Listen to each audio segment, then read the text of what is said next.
This is Emporia Smart 5, and today I would like to demonstrate that you can find and see how much random access memory you have on this device.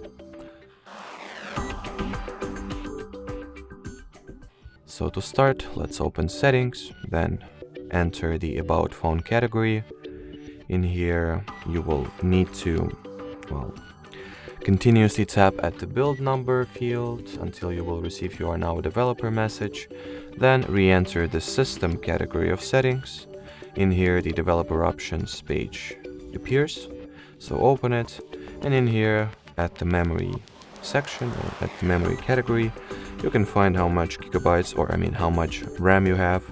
And even further, you can see the somewhat detailed statistic on average RAM usage, how much RAM you have free, as well as memory usage by apps.